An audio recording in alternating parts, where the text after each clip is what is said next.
What's up, my friends? Today we're going to do sports talk. Every so often, about once a week, every couple days, I do an episode of sports talk because I got a lot of sports knowledge and I want to let it out. See, you can't get new until you let go of the old because the new don't have no place to fit. So you want to let everything out. Here's the thing. The Philadelphia Eagles, right? I know it's a lot of confusion. This is my team. I bleed green. I'm a Philadelphia native. I bleed green. But I'm going to tell you the truth about the Philadelphia Eagles. I love this team. I bleed green. And I reiterate. But here's the thing. Everyone's looking at our struggles this season and wondering when are we going to get back to the way things were last season. See, last season was so magical because regardless of our struggles, we all got to get uncomfortable to get comfortable. It doesn't matter, individual and a team. The Eagles were triumphant. Lost the Super Bowl by 2 terrible defensive plays. To the large degree, lost the Super Bowl. But it was so magical of a year because it felt like we were always put in the best positions for success. See, that's part of the problem this year. We're not being placed in the best positions for success. And we're wondering, when is it going to start happening? But what if the person that was largely responsible for positioning the team last year for success is no longer there? See, I like Nick Sirianni. I think he's a great man. I think he's a great person. But I don't think he's a great coach. See, here's the hard truth.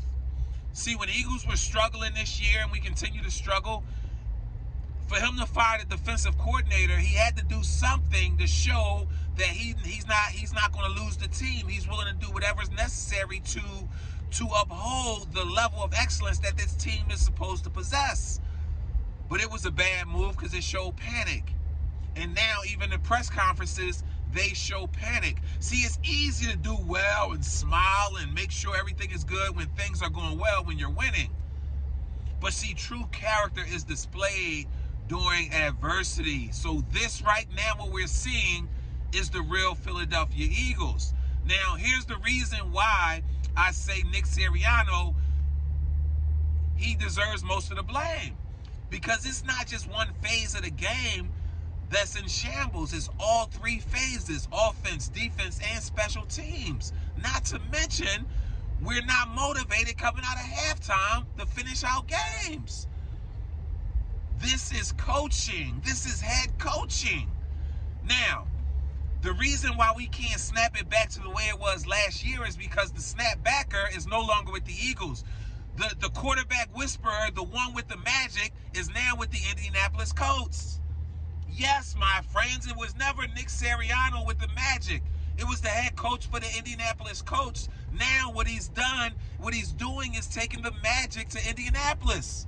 As a result, look at Indianapolis. If they win this week, they're in the playoffs. Yet, they're on their 2nd or 3rd quarterback. Remember, they drafted Richardson. He was a project. He was the least out of the top 3-4 quarterbacks that they thought would be ready to play this year. Not only was he ready to play in only a few games, I think he started maybe the first game or the second game, but he was playing well. In fact, he was playing better than the other quarterbacks. Stroud was coming up, but Richardson was still playing at a higher level. Now look at Minshew. Look at Minshew about to lead Indianapolis to the playoffs. Listen, I love the Philadelphia Eagles. I bleed green, and I'm pulling for us to turn this thing around. But what we're seeing is who we are. This is who we are. Minus the man with the magic. Minus the quarterback whisperer. Minus the one with the confidence. Minus the one with the magic.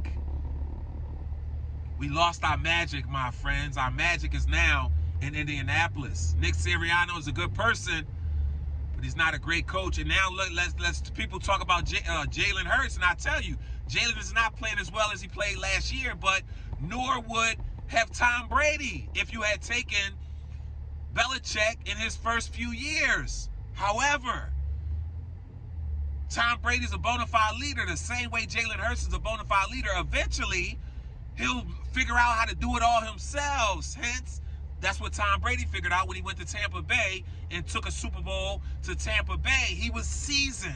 He was a veteran. He knew how to cultivate all his abilities and what he's learned, and he knew how to take that show on the road. That's when it became all Tom Brady. Jalen Hurts is not at that point yet. He's only in his 4th year. He's not able to cultivate everything and take it on the road and not need the quarterback whisperer or the coach to position him for success. I reiterate, I love the Philadelphia Eagles. I bleed green. But the magic left when our offensive coordinator was taken and went to Indianapolis. We are what we see on Sundays, unfortunately, my friend. But I'm still pulling for the Eagles. But I just had to let this out because this is what it is, my friend. This is how I see it. Have a great day on purpose. Go Eagles.